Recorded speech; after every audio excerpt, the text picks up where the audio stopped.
Hi friends, hello. ನೋಡಿ, ನಾನಿವತ್ತು ಈ ಥರನಾಗಿ ಒಳ್ಳೆ ಸ್ಪೆಷಲ್ ಆದ ಚಿಕನ್ ಸಾರನ್ನು ಹೇಗೆ ಮಾಡೋದು ಅಂತ ಹೇಳ್ಕೊಡ್ತೀನಿ. ಇದು ಪುದೀನ ಯೂಸ್ ಮಾಡಿ ಮಾಡೋವಂಥ ಚಿಕನ್ ಸಾರು.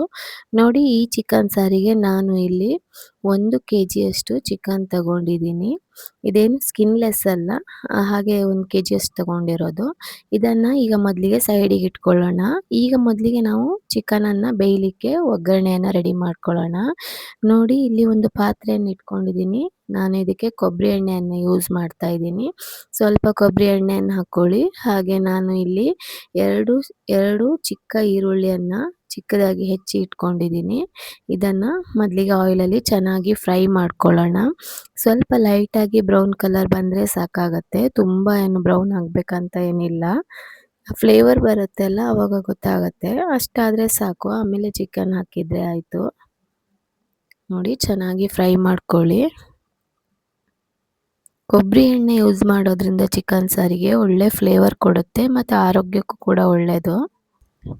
ಈಗ ನೋಡಿ, ಇದು ಚಿಕನ್ ಇದೆ, ಇದು ಈರುಳ್ಳಿ ಇದೆ ಅಲ್ಲ, ಸ್ವಲ್ಪ ಬ್ರೌನ್ ಕಲರ್ ಆಗಿದೆ ಲೈಟಾಗಿ. ಈಗ ಚಿಕನನ್ನು ಈ ಒಗ್ಗರಣೆಗೆ ಹಾಕೊಳ್ಳೋಣ.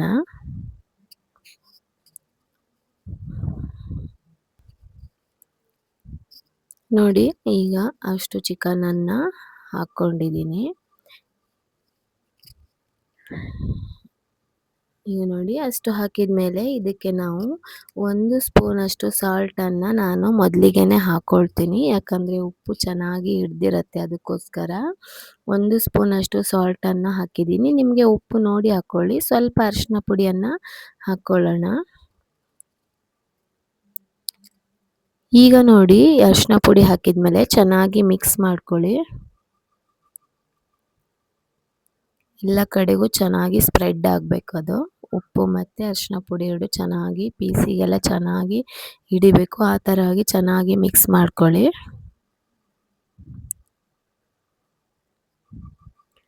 ನೋಡಿ, ಈ ಥರನಾಗಿ ಎಲ್ಲ ಮಿಕ್ಸ್ ಮಾಡ್ಕೊಳ್ಳಿ. ಎಲ್ಲದಕ್ಕೂ ಚೆನ್ನಾಗಿ ಸ್ಪ್ರೆಡ್ ಆಗಿದೆ ನೋಡಿ. ಈಗ ಇದಕ್ಕೆ ನೀವು ಮೊದಲಿಗೆ ನೀರನ್ನು ಮೊದಲಿಗೆ ಚಿಕನ್ ಬೇಯಲಿಕ್ಕೆ ನೀರನ್ನು ಹಾಕೋದೇನು ಬೇಡ. ಮತ್ತು ಒಮ್ಮೆ ಒಂದು ಕುದಿ ಬಂದ ಮೇಲೆ ನೋಡಿ ಹಾಕ್ಕೊಂಡ್ರೆ ಸಾಕಾಗತ್ತೆ. ಯಾಕಂದರೆ ಚಿಕನ್ ಕೂಡ ನೀರು ಬಿಡುತ್ತೆ ಅಲ್ವಾ. ಈಗ ಲಿಡ್ ಕ್ಲೋಸ್ ಮಾಡಿ ಬೇಯಲಿಕ್ಕೆ ಬಿಡೋಣ. ಈ ಕಡೆ ಖಾರಕ್ಕೆ ರೆಡಿ ಮಾಡ್ಕೊಳ್ಳೋಣ. ನೋಡಿ, ನಾನಿಲ್ಲಿ ಸ್ವಲ್ಪ ಕೊಬ್ಬರಿ ಎಣ್ಣೆಯನ್ನು ಹಾಕ್ಕೊಂಡಿದ್ದೀನಿ. 1, 2, 3 ಸ್ಪೂನಷ್ಟು ಕೊಬ್ಬರಿ ಎಣ್ಣೆ ಸಾಕಾಗತ್ತೆ.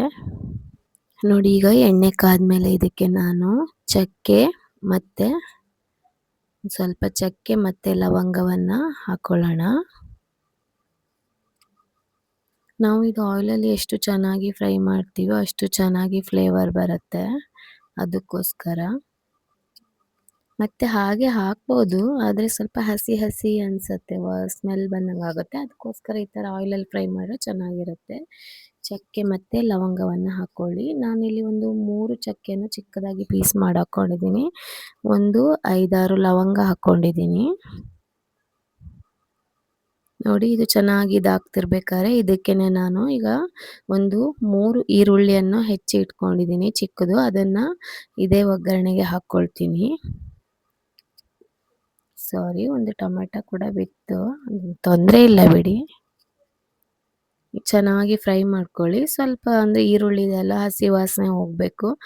ಈರುಳ್ಳಿ ಯಾವಾಗಲೂ ಆಯಿಲಲ್ಲಿ ಫ್ರೈ ಆದಾಗ ಒಳ್ಳೆ ಫ್ಲೇವರ್ ಬರುತ್ತಲ್ಲ, ಆ ಫ್ಲೇವರ್ ಬಂದರೆ ಸಾಕಾಗುತ್ತೆ. ಏನು ತುಂಬ ಕಪ್ಪಾಗಬೇಕು, ಬ್ರೌನ್ ಕಲರ್ ಫುಲ್ ಆಗಬೇಕಂತ ಏನಿಲ್ಲ.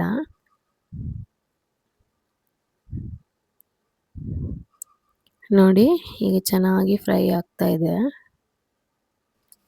ಈಗ ಈ ಥರ ಫ್ರೈ ಆಗ್ತಿರ್ಬೇಕಾದ್ರೆ ಇದಕ್ಕೆ ನಾನು ಇಲ್ಲಿ ಧನಿಯಾ ಕಾಳನ್ನು ಹಾಕ್ಕೊಳ್ತೀನಿ. ಇದೇ ಈರುಳ್ಳಿ ಜೊತೆಗೇ ಧನಿಯಾ ಕಾಳನ್ನು ಹಾಕ್ಕೊಳ್ಳೋಣ. ನಿಮಗೆ ಸಾಂಬಾರಿಗೆ ಎಷ್ಟು ಬೇಕು ನೋಡಿ ಹಾಕ್ಕೊಳ್ಳಿ ಧನಿಯಾ ಕಾಳು ಹಾಕಬೇಕಾದ್ರೆ. ನಾನು ಇಲ್ಲಿ ಒಂದು 2 ಸ್ಪೂನಷ್ಟು ಧನಿಯಾ ಕಾಳನ್ನು 2 ಸ್ಪೂನಷ್ಟು ಧನಿಯಾ ಕಾಳು ಹಾಗೆ ಅರ್ಧ ಸ್ಪೂನಷ್ಟು ಜೀರಿಗೆಯನ್ನು ಹಾಕ್ಕೊಂಡಿದ್ದೀನಿ. ಈಗ ಎಲ್ಲವನ್ನು ಒಮ್ಮೆ ಮಿಕ್ಸ್ ಮಾಡ್ಕೊಳ್ಳೋಣ.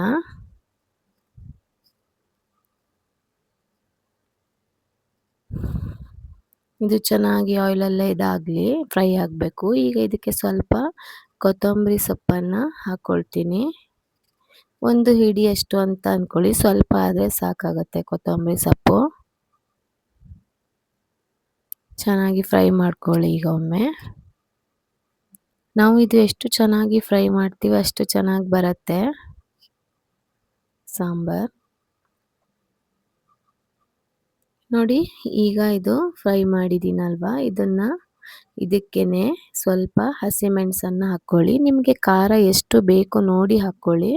ನಾನಿಲ್ಲಿ ಒಂದು 8 ಹಸಿಮೆಣಸನ್ನು ಅಷ್ಟು ತಗೊಂಡಿದ್ದೀನಿ. ಇದು ಸ್ವಲ್ಪ ಖಾರ ಇದೆ, ಚಿಕ್ಕದಾಗಿದ್ರಿಂದ ಸ್ವಲ್ಪ ಖಾರ ಇದೆ, ಅದಕ್ಕೋಸ್ಕರ ಒಂದು 8 ಹಸಿಮೆಣಸು ತಗೊಂಡಿದ್ದೀನಿ. ಇದೇ ಆಯಿಲಲ್ಲೇ ಚೆನ್ನಾಗಿ ಫ್ರೈ ಮಾಡಿ, ಯಾಕಂದರೆ ಆಯಿಲಲ್ಲಿ ಫ್ರೈ ಮಾಡಿದರೆ ಸಾಂಬಾರ್ ಇದೆಯಲ್ಲ ಹಾಳಾಗೋದಿಲ್ಲ. ನೀವು ಮತ್ತೆ ಒಂದು ದಿನ ಇಟ್ಟರು ಕೂಡ ಏನೂ ಆಗೋದಿಲ್ಲ. ಈಗ ಇದಕ್ಕೇನೆ ನಾನು ಹೆಚ್ಚಿ ಇಟ್ಕೊಂಡಿರುವಂಥ 2 ದೊಡ್ಡ ಟೊಮೆಟೊವನ್ನು ತಗೊಂಡಿದ್ದೀನಿ. ಅದನ್ನು ಕೂಡ ಇದಕ್ಕೇನೆ ಹಾಕ್ಕೊಂಡು ಚೆನ್ನಾಗಿ ಮಿಕ್ಸ್ ಮಾಡ್ಕೊಳ್ಳೋಣ ಆಯಿಲಲ್ಲಿ. ಟೊಮೆಟೊ ಇದೆಯಲ್ಲ, ಟೊಮೆಟೊನೂ ಕೂಡ ಚೆನ್ನಾಗಿ ಬೇಯಬೇಕು. ಯಾಕಂದರೆ ಹಸಿ ಇದ್ದರೆ ನೀವು ಸಾಂಬಾರಿಗೆ ರುಬ್ಬಿ ಹಾಕಿದರೆ ಆ ಟೊಮೆಟೊದ ಹಸಿ ಫ್ಲೇವರೇ ಬರ್ತಾ ಇರುತ್ತೆ. ಅದಕ್ಕೋಸ್ಕರ ಆಯಿಲಲ್ಲಿ ಅದು ಚೆನ್ನಾಗಿ ಫ್ರೈ ಆದರೆ ನಿಮಗೆ ಸಾಂಬಾರು ಕೂಡ ತುಂಬ ಚೆನ್ನಾಗಿರುತ್ತೆ ಮತ್ತು ಕೆಡೋದಿಲ್ಲ.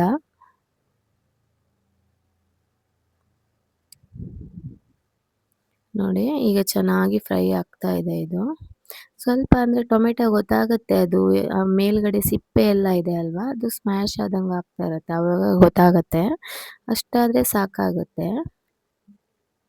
ನೋಡಿ ಟೊಮೆಟೊ ಹೀಗೆ ಆಯಿಲಲ್ಲಿ ಫ್ರೈ ಆಗ್ತಾ ಇರಲಿ. ಇಲ್ಲಿ ಪಕ್ಕದಲ್ಲಿ ನಾವು ಚಿಕನನ್ನು ಬೇಯಲಿಕ್ಕೆ ಇಟ್ಟಿದ್ದೀವಲ್ವ, ಅದು ನೋಡಿ ಆಲ್ಮೋಸ್ಟ್ ಈಗ ಬೆಂದಿದೆ ಚಿಕನ್ ಕೂಡ ಆಲ್ಮೋಸ್ಟ್. ಅದಕ್ಕೆ ಯಾವುದೇ ರೀತಿಯ ನಾನು ನೀರೇನು ಹಾಕಲಿಲ್ಲ ನೋಡಿ ಚಿಕನಿಗೆ, ಆದರೂ ಕೂಡ ಅದು ಚೆನ್ನಾಗಿ ಬೆಂದಿದೆ. ಅದರಲ್ಲೇ ನೀರೆಲ್ಲ ಬಿಟ್ಟಿದೆ ನೋಡಿ ಅಲ್ವಾ.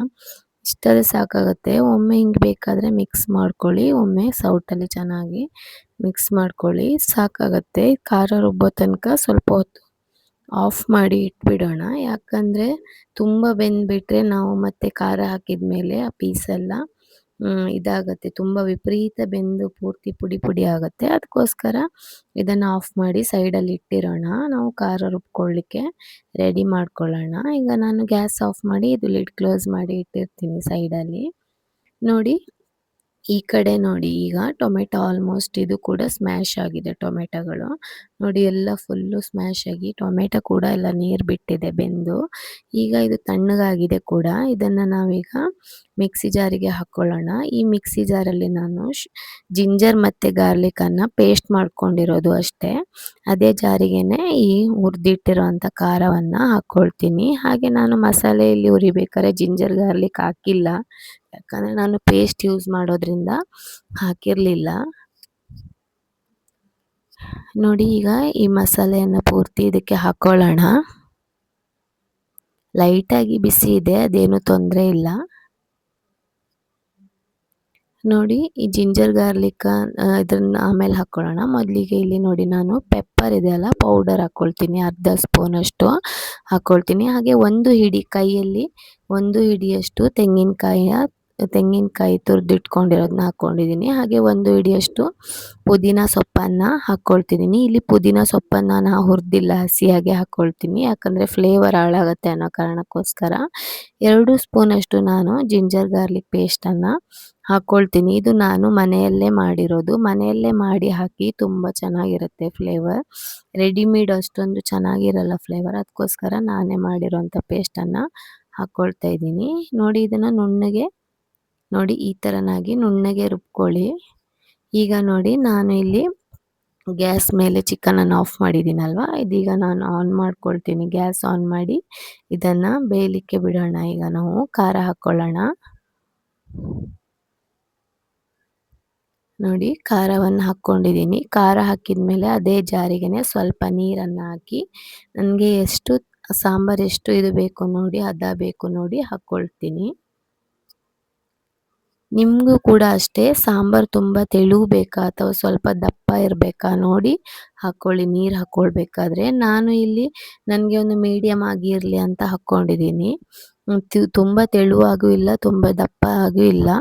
ಹಾಗೆ ಇಲ್ಲಿ ಮೊದಲಿಗೆ ನಾನು 1 ಸ್ಪೂನ್ ಸಾಲ್ಟ್ ಹಾಕಿದ್ದೀನಿ. ಮತ್ತು ಈಗ ನಾನು ಸ್ವಲ್ಪ ಒಂದು ಸ್ಪೂನಷ್ಟು ಸಾಲ್ಟನ್ನು ಹಾಕ್ಕೊಂಡಿದ್ದೀನಿ. ನೀವು ಉಪ್ಪನ್ನು ನೋಡಿ ಹಾಕ್ಕೊಳ್ಳಿ, ಯಾಕಂದರೆ ಕಡಿಮೆ ಆದರೆ ಮತ್ತೆ ಹಾಕ್ಕೋಬಹುದು, ಜಾಸ್ತಿ ಆದರೆ ಮತ್ತೆ ಕಡಿಮೆ ಮಾಡೋದು ತುಂಬ ಕಷ್ಟ ಆಗುತ್ತೆ. ಅದಕ್ಕೋಸ್ಕರ ನಾನು ಇಲ್ಲಿ ಒಟ್ಟು 2 ಸ್ಪೂನು ಸಾಲ್ಟನ್ನು ಚಿಕನ್ ಸಾರಿಗೆ ಹಾಕಿದ್ದೀನಿ. ಈಗ ಲಿಡ್ ಕ್ಲೋಸ್ ಮಾಡಿ ಕುದಿಲಿಕ್ಕೆ ಬಿಡೋಣ. ನೋಡಿ ಇದು ಆಲ್ಮೋಸ್ಟ್ ಈಗ ಕುದಿ ಬರ್ತಾ ಇದೆ. ತೋರಿಸ್ತೀನಿ ನೋಡಿ. ನೋಡಿ ಇದು ಕುದಿ ಬರ್ತಾ ಇದೆ. ಲಿಡ್ಡನ್ನು ತೆಗೆದಿದ್ದೀನಿ ನೋಡಿ ಎಷ್ಟು ಚೆನ್ನಾಗಿ ಕುದಿ ಬರ್ತಾ ಇದೆ ಅಲ್ವಾ. ಕ್ಲೀನಾಗಿ ಮತ್ತೆ ಒಮ್ಮೆ ಮಿಕ್ಸ್ ಮಾಡ್ಕೊಳ್ಳಿ. ಇಲ್ಲ ಅಂದರೆ ಒಂದು ಬಟ್ಟೆಯನ್ನು ಇಟ್ಕೊಂಡು ಕ್ಲೀನಾಗಿ ತಿರುಗಿಸಿ ಸೌಟ್ ಹಾಕಬೇಕಾದ್ರೂ ತುಂಬ ಹುಷಾರಾಗಿ ಹಾಕಬೇಕು. ಯಾಕಂದರೆ ಪೀಸ್ ಎಲ್ಲ ಹಾಳಾಗಬಾರ್ದು ಯಾವತ್ತೂ ಸಾರಲ್ಲಿ, ಅದಕ್ಕೋಸ್ಕರ. ನೋಡಿ ಈಗ ಚೆನ್ನಾಗಿ ಕುದಿ ಬಂದು ಆಯಿಲೆಲ್ಲ ಬಿಟ್ಟಿದೆ. ಮೇಲ್ಗಡೆ ಗಾರ್ನಿಷಿಗೋಸ್ಕರ ಕೊತ್ತಂಬರಿ ಸೊಪ್ಪನ್ನು ಹಾಕ್ಕೊಳ್ತೀನಿ. ಒಮ್ಮೆ ಒಂದು 2 ಸೆಕೆಂಡ್ ಅಷ್ಟು ಏನಂದರೆ ಲಿಡ್ಡನ್ನು ಕ್ಲೋಸ್ ಮಾಡಿ ಬಿಡೋಣ. ಯಾಕಂದರೆ ಫ್ಲೇವರ್ ಎಲ್ಲ ಚೆನ್ನಾಗಿ ಸ್ಪ್ರೆಡ್ ಆಗಲಿ ಅಂತ. ನೋಡಿ ಆಲ್ಮೋಸ್ಟ್ ಈ ಸಾಂಬಾರು ಆಗಿದೆ. ಈಗ ನಿಮಗೆ ತೋರಿಸ್ತೀನಿ ನೋಡಿ. ನೋಡಿ ಇದು ಆಗಿದೆ. ಗ್ಯಾಸ್ ಕೂಡ ನಾನು ಆಫ್ ಮಾಡಿದ್ದೀನಿ. ನೋಡಿದ್ರಲ್ಲ ಫ್ರೆಂಡ್ಸ್ ಎಷ್ಟು ಈಸಿಯಾಗಿ ಪುದೀನ ಸೊಪ್ಪು ಹಾಕಿ ಈ ಥರದಾಗಿ ಚಿಕನ್ ಸಾಂಬಾರು ಮಾಡಿ ಹೇಗೆ ಬಂದಿದೆ ಅಂತ ಕಾಮೆಂಟ್ಸ್ ಹಾಕಿ, ಲೈಕ್ ಮತ್ತು ಸಬ್ಸ್ಕ್ರೈಬ್ ಮಾಡ್ಕೊಳ್ಳಿ. ನೆಕ್ಸ್ಟ್ ವಿಡಿಯೋದಲ್ಲಿ ಸಿಗ್ತೀನಿ. Thank you so much.